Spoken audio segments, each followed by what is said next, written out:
அடுத்து மேலும் உறுப்பினர்களுக்கு மிகவும் முக்கியமான ஒரு குறிப்பு அளிக்க விரும்புகிறேன். பேரவை நடவடிக்கைகள் தற்போது நேரலையாக ஒளிபரப்பு செய்யப்படுவதால் பேரவையில் உள்ள உறுப்பினர்கள் மிகுந்த கவனத்துடனும் எச்சரிக்கையுடனும் இருக்குமாறு கேட்டுக்கொள்கிறேன். ஏனென்றால் கடந்த வெள்ளிக்கிழமை அன்று பேரவையில் சில உறுப்பினர்கள் அவையில் உள்ள மற்ற உறுப்பினர்களை கேலி செய்யும் வகையில் செய்த முகபாவனைகள் மற்றும் சைகை மொழிகள் பேசியவை கடந்த 2 நாட்களாக சமூக வலைதளங்களில் ஊடகங்களிலும் வேகமாக பரவி வருகிறது. இது சட்டமன்ற பேரவையின் மாண்பையும் கண்ணியத்தையும் குறைக்கும் வகையிலான செயலாகும்.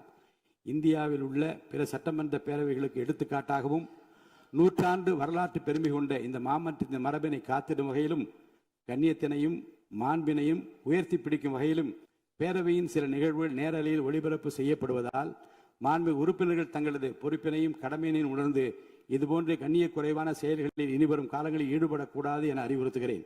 இதுபோன்ற செயல்கள் தொடர்ந்தால் அந்த செயல் அவையின் உரிமை மீறலாக கருதப்பட்டு சம்பந்தப்பட்ட உறுப்பினர் மீது நடவடிக்கை எடுக்கப்படும் என்பதையும் நான் தெரிவித்துக் கொள்கிறேன்.